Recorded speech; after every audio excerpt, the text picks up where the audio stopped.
네, 벌써 날이 많이 따뜻해졌습니다. 네, 꽃도 피고 봄날이 다가왔습니다. 기도하고 예배하기 참 좋은 날씨입니다. 네, 우리 더욱더 예배의 자리를 사모하며 나오시는 우리 모든 성도님들 되시길 주님의 이름으로 축복합니다. 오늘도 주실 은혜를 이렇게 기대해서 나온 많은 성도님들, 또한 현장에 계신 분들, 온라인으로 함께 해주신 분들 모두 주님께서 예배하신 은혜가 다 충만하게 임하길 소망합니다. 이 시간 옆에 분과 한번 인사해 보겠습니다. 사랑합니다. 사랑합니다. 한 번 더 할 텐데 꽃처럼 아름다우십니다. 한번 해보겠습니다. 시작! 꽃처럼 아름다우십니다. 네, 감사합니다. 네, 여러분 말씀 시작하도록 하겠습니다. 종교개혁 하면은 먼저 떠오르는 두 인물이 있습니다. 루터와 칼뱅인데요. 네, 보시면 이 사람들 루터와 칼뱅 그리고 많은 종교개혁자들은요 1500년대에 종교개혁을 이룬 사람들인데, 당시 교회는요 돈과 권력에 취해서 굉장히 타락해 있었습니다. 그러한 상황 가운데 이 루터는 이 교회를 개혁하고자 해서 오직 믿음, 오직 성경, 오직 은혜로 그 중심을 두어야 된다라며 외치며 종교개혁을 이렇게 운동을 이끌었던 사람입니다. 이 종교개혁의 운동을 통해서 많은 교회들이 무엇이 본질인지 다시 한번 생각하게 되었고요. 또한 오늘날의 개신교도 그 루터를 통해서 이렇게 이어진 것으로 우리가 생각하면 좋습니다. 여러분, 특별히 루터는요, 그 종교개혁을 이루면서 사람들에게 엄청난 영향력을 끼친 사람입니다. 굉장히 많은 사람들이 이 루터를 주목하게 되었는데, 얼마나 루터를 많이 주목하게 되었냐면 루터의 얼굴을 새긴, 루터의 말을 새긴 사파와 목하나 이런 것들이 막 전국에 퍼질 정도로 많은 사람들에게 루터의 이름과 얼굴이 널리 알려졌다라는 것입니다. 여러분, 이처럼 신앙생활을 하다 보면 루터처럼 많은 대중에게 인정받고 주목받는 특별한 사람들이 있습니다. 그런데 때로는요, 루터처럼 인정받고 주목받진 못하지만 역사 속에 자신의 빛을 발했던 위대한 신앙인들도 있다라는 것입니다. 특별히 한 사람을 소개하려고 하는데, 체코의 얀 후스라는 인물입니다. 여러분, 이 얀 후스라는 인물도 루터처럼 종교개혁을 했던 사람입니다. 그는요, 교황과 성직자들, 그들의 권위가 아닌 오직 성경을 권위로 두어야 된다라고 그렇게 외쳤고, 당시 돈으로 죄를 용서받을 수 있는 그 면죄부 판매를 막 비판하며 교회 개혁을 이루었던 사람입니다.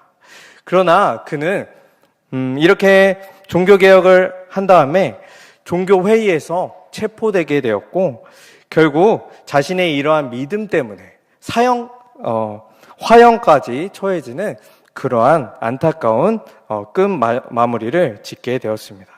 여러분, 비록 얀 후스는요, 이 얀 후스의 종교개혁은요, 루터처럼 많은 이들에게 인정받거나 주목받지는 못했습니다. 그런데 루터보다 무려 100년 전에 이 진정한 복음을 외치면서 믿음을 죽기까지 지킨 이 얀 후스의 내용을 우리는 지금 들어도 참 그 내용이 얼마나 많은 것들을 생각하게 하는지, 우리가 그것을 통해서 많은 것들을 깨달을 수 있다라는 것입니다. 오늘 성경에서 우리가 보게 될 여호수아도 저는 마찬가지라고 생각이 들었습니다. 그는 처음에 굉장히 이렇게 두드러지는 사람은 아니었습니다. 어쩌면요, 모세라는 굉장히 큰 지도자 옆에서 좀 가려져 있던 사람이었던 것입니다. 우리가 출애굽기 33장 12절 말씀 같이 한번 한 목소리로 읽겠습니다. 시작!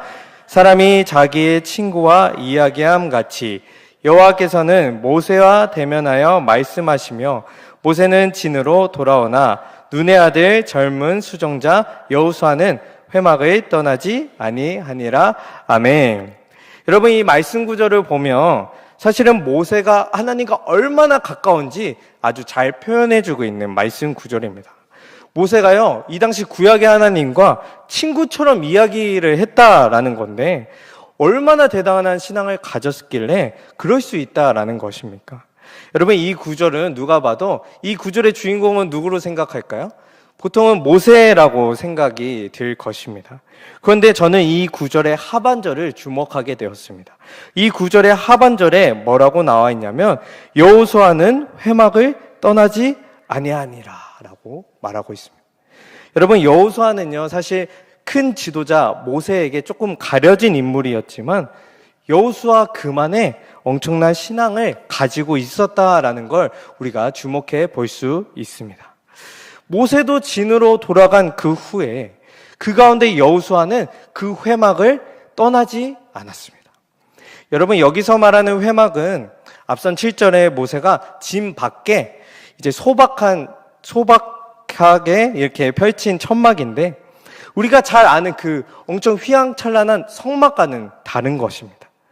성막은요, 성소와 지성소로 나눠지고 그 안에 법궤가 있고 진설병, 금초대 이런 것들이 막 다 갖춰져 있는 예배 장소였지만, 회막은요, 그 성막 이전에 임시로 세웠던 하나님을 만나기 위한 장소였습니다.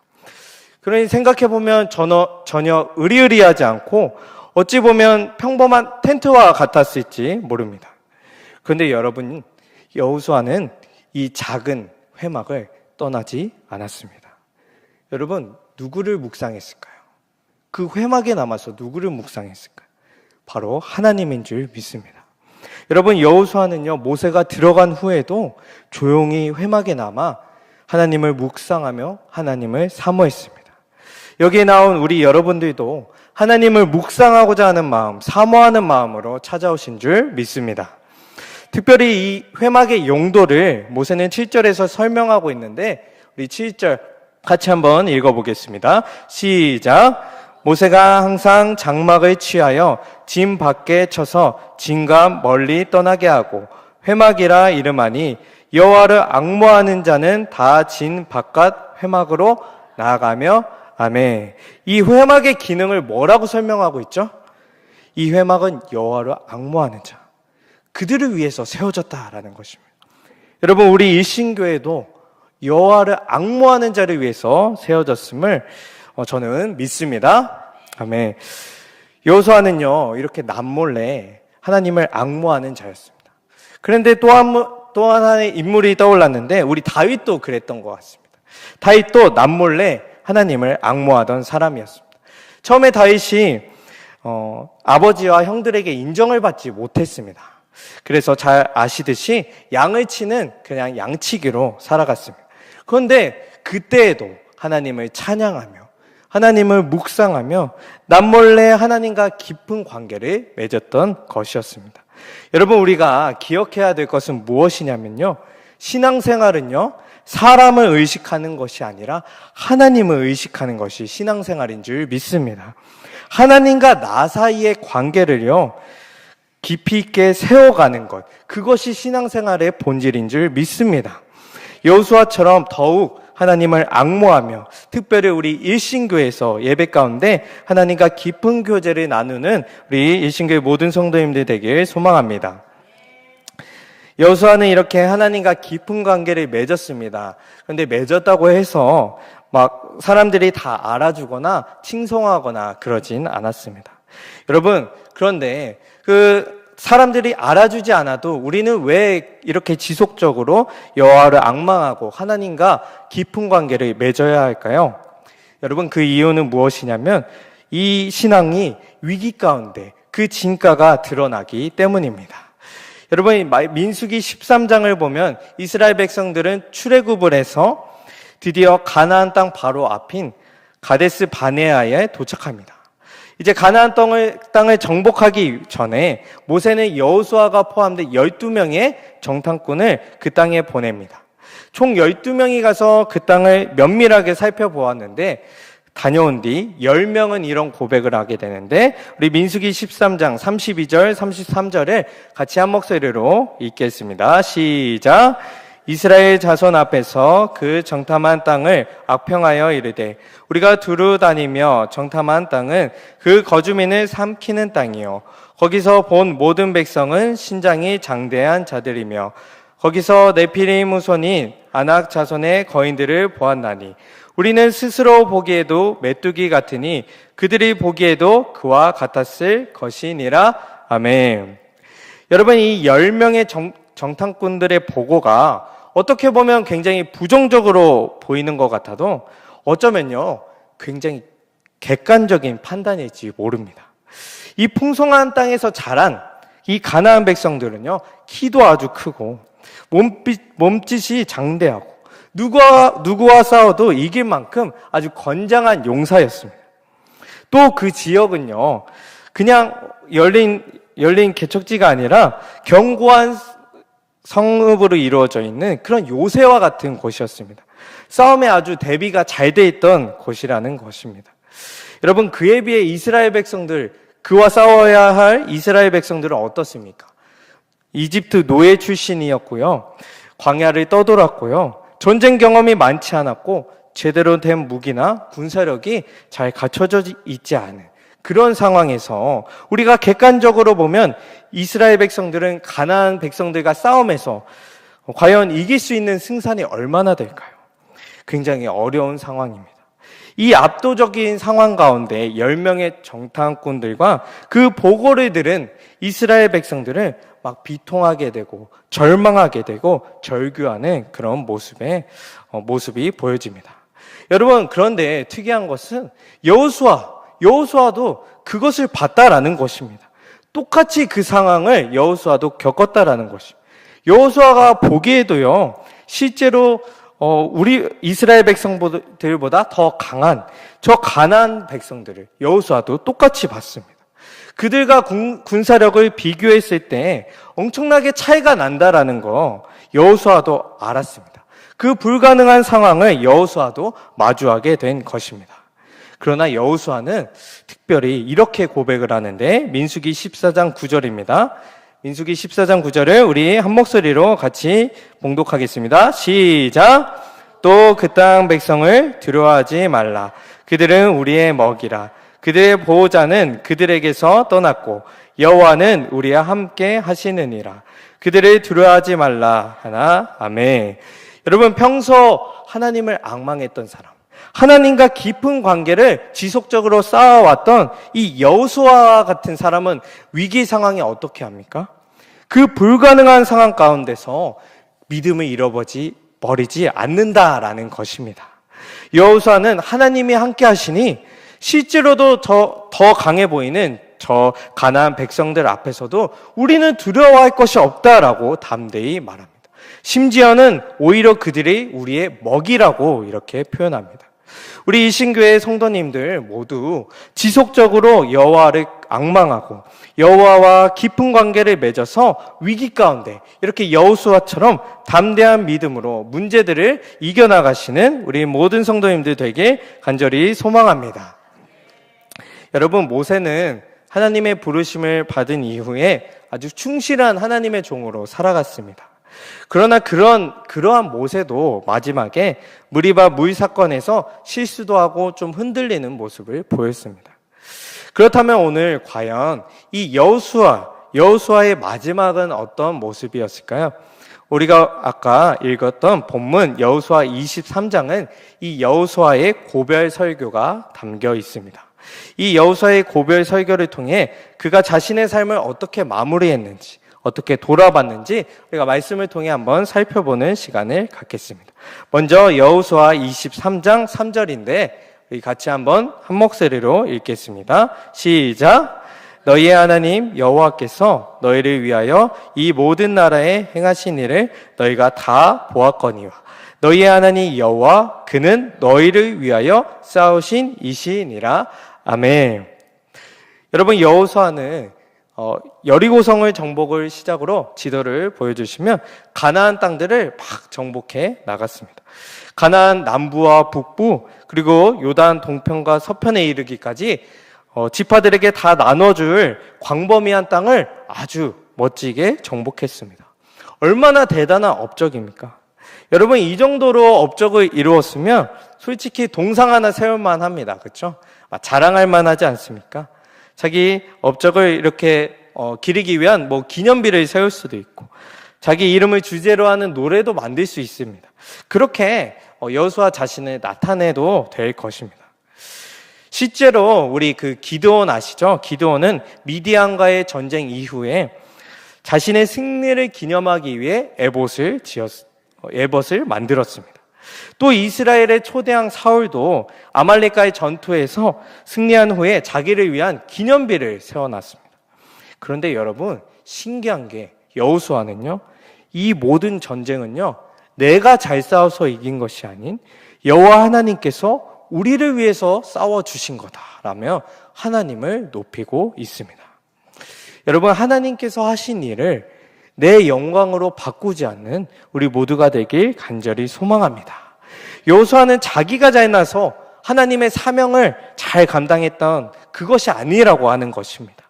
그는 내가 사명을 잘 감당할 수 있었던 것은 하나님께서 하셨기 때문이다라고 고백하는 것입니다. 우리도 마찬가지로 지금까지 여기까지 인도해 주신 것은, 여기까지 우리가 이 모습으로 살아갈 수 있는 것은 하나님께서 지금까지 우리를 이끌어 주시고 싸워 주시며 인도해 주셨기 때문에 우리가 지금까지 사명을 잘 감당하고 있는 줄 믿습니다. 이 모든 것이 나의 잘남이 아닌 하나님의 은혜임을 깨닫고 우리 위해서 싸우시는 하나님을 항상 기억하는 이 신교회 성도님들 되길 소망합니다. 우리 14절도 여호수아 23장 14절도 다 같이 한 목소리로 읽어보겠습니다. 시작. 보라, 나는 오늘 온 세상이 가는 길로 가려니와 너희 하나님 여호와께서 너희에게 대하여 말씀하신 모든 선한 말씀이 하나도 틀리지 아니하고 다 너희에게 응하여 그 중에 하나도 어김이 없음을 너희 모든 사람은 마음과 뜻으로 아는 바라. 아멘. 여러분, 마지막으로 여호수아는 자기의 인생을 쭉 돌아보면서 그간 하나님께서 하셨던 말씀들, 그것은 하나도 틀리지 않았고 그간 하신 선한 약속들이 모두 응하여 이루어졌음을 고백하고 있습니다. 여러분, 신앙생활을 하시면서 때로는 하나님을 따르는 길이 어쩌면 미련해 보이기도 하고 내가 정말 잘 가고 있는가 의심이 되기도 하고 이 길 가운데 찾아오는 여러 가지 고난과 어려움에 허덕이는 게 우리의 신앙생활입니다. 그러나 여호수아의 말처럼 우리를 향한 하나님의 계획과 말씀들은 모두 선하게 틀림없이 이루어지는 줄 믿습니다. 여러분, 제가 이 말씀을 보면서 그러면 특별히 어떠한 말씀들이 선하게 우리 가운데 이루어졌나라고 고민을 해봤습니다. 그 은혜가 무엇인지 묵상하던 중에 이 말씀을 묵상하게 되었습니다. 우리가 로마서 11장 29절인데 우리 한 목소리로 같이 읽겠습니다. 시작. 하나님의 은사와 부르심에는 후회하심이 없느니라. 아멘. 여러분, 여기서 은사라는 말은 우리가 아는 방언이나 그런 신유의 은사 그것뿐만이 아니라 하나님의 선물, 하나님의 은혜라는 뜻입니다. 즉 무엇이냐면 하나님께서 우리를 부르시고 우리를 그 은혜 가운데로 들어가게 하시면은 결코 후회가 없으시다라고 말씀하는 것입니다. 그 부르심과 은사가 무엇인지 구체적으로 베드로전서 2장 9절을 보면 알 수 있는데 우리 한 목소리로 같이 읽어보겠습니다. 시작. 그러나 너희는 택하신 족속이여 왕 같은 제사장들이여 거룩한 나라여 그의 소유가 된 백성이니 이는 너희를 어두운 데서 불러내어 그의 기이한 빛에 들어가게 하시니에 아름다운 덕을 선포하게 하려 하심이라. 아멘. 여러분, 말씀을 보면 하나님이 우리를 불렀는데 어떻게 불렀는지 구체적으로 나옵니다. 우리를 택함 받은 족속이라고 말씀하십니다. 또한 그분의 소유가 된 백성이라고 말씀하십니다. 여러분, 때로 우리는 우리 스스로를 봤을 때 하나님의 백성이기에 참으로 자격이 없을 때가 많습니다. 저도 그렇습니다. 너무나도 부족하고 그 하나님께서 원하시는 그 기뻐하심의 기준에 미치지 못할 때가 참으로 많습니다. 그런데 여러분, 놀라운 것은 하나님은 그럼에도 불구하고 그런 우리임에도 불구하고 우리를 택하심에 부르심에 자기 백성 삼으시고 자기 자녀 삼으심에 후회하지 않는다는 말씀을 하고 계시는 것입니다. 여러분, 이러한 주권적인 은혜로 우리를 택하신 하나님의 은혜에 감사하며 확실한 부르심 안에 거하는 우리 모두가 되길 간절히 소망합니다. 그리고 우리에게 은사, 선물을 주셨는데, 여러분, 하나님께 받은 선물 참 많으시죠? 그 중에 가장 큰 것이 무엇일까요? 오늘 말씀 하반절, 다시 한번 다음 말씀 띄워주시면 나와 있는데, 우리를 어두운 데서 불러내요. 그의 기이한 빛에 들어가신 것. 저는 이것이 하나님께서 우리에게 주신 은사 선물이구나 라는 걸 생각하게 되었습니다. 여러분, 하나님은요, 죄와 세상의 가치관에 빠져서 그렇게 허우적대는 어둠 가운데 우리를 이끌어내셔서 구원의 은혜를 베풀어 주셨습니다. 세상에서 줄 수 없는 절대적인 사랑을 우리 가운데 부어 주셨습니다. 하나님의 빛의 자녀로 삼아 주셨습니다. 여러분, 이것이 가장 귀한 하나님의 선물, 은사가 아니겠습니까? 여러분, 하나님은 이 은사를 주시고 후회하지 않으신다라고 말씀하십니다. 우리가 이 은혜를 받을 자격이 없음에도 불구하고 그 넓은 마음으로 이 선물을 부어주십니다. 여러분, 우리가 삶을 돌아보면, 여호수아처럼 삶을 돌아보면 우리가 이 후회하지 않으시는 이 아버지의 넓은 마음과 이 사랑을 보게 되면 여호수아의 말처럼 모든 것이 하나님의 은혜이지 않습니까? 돌아보면요, 우리 인생에 해주신 말씀들이, 그 약속들이 다 선하지 않습니까? 그 사랑의 약속들이 조금 인내의 시간은 필요했지만 다 우리 가운데 열매로 나타나지 않았습니까? 돌아보면 참 감사한 일밖에 없음을 묵상하게 되었습니다. 여러분, 이 하나님의 충만한 은혜에 감사하며 사는 우리 신교회 모든 성도님들 다 되시길 주님의 이름으로 축복합니다. 아멘.